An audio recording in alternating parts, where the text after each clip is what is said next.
Di sebuah desa kecil, hiduplah seorang anak laki-laki bernama Kai.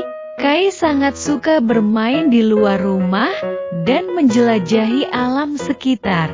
Suatu hari, Kai menemukan seekor burung yang terluka.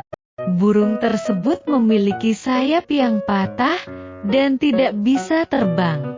Kai merasa kasihan dan memutuskan untuk membantu burung tersebut. Ia membawa burung ke rumahnya dan merawatnya dengan hati-hati.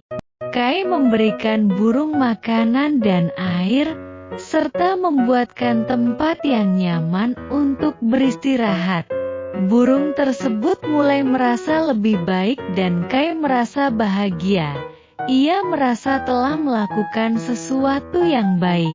Keesokan harinya, Kai memutuskan untuk membawa burung ke dokter hewan. Dokter hewan memeriksa burung dan memberikan perawatan yang tepat. Kai merasa lega dan bahagia. Setelah beberapa hari, burung tersebut mulai sembuh dan bisa terbang lagi. Kai merasa sangat bahagia dan memutuskan untuk melepaskan burung ke alam liar. Ia merasa telah melakukan sesuatu yang baik.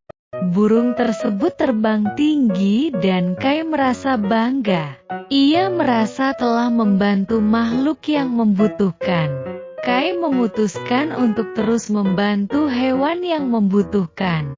Kai memutuskan untuk membuat tempat penampungan hewan di rumahnya.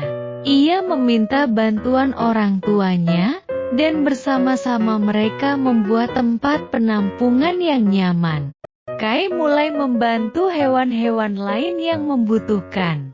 Ia menemukan seekor kucing yang terluka dan membawanya ke tempat penampungan.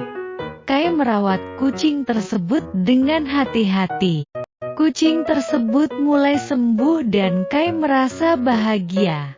Ia memutuskan untuk melepaskan kucing ke alam liar. Kai merasa telah melakukan sesuatu yang baik. Saya akan mengganti nama karakter utama dalam dongeng tersebut dari Aldi menjadi Kai. Berikut adalah dongeng anak kisah anak Kai terus membantu hewan-hewan yang membutuhkan. Ia menjadi dikenal sebagai anak yang penyayang dan peduli terhadap hewan. Orang-orang di desa mulai memanggilnya anak penyayang. Kai merasa bangga dengan julukan tersebut. Ia merasa telah melakukan sesuatu yang baik dan bermanfaat. Kai terus membantu hewan-hewan yang membutuhkan. Kai menjadi contoh bagi anak-anak lain di desa. Ia menunjukkan bahwa membantu hewan yang membutuhkan adalah sesuatu yang baik dan bermanfaat. Kai merasa bahagia dan puas dengan apa yang telah ia lakukan.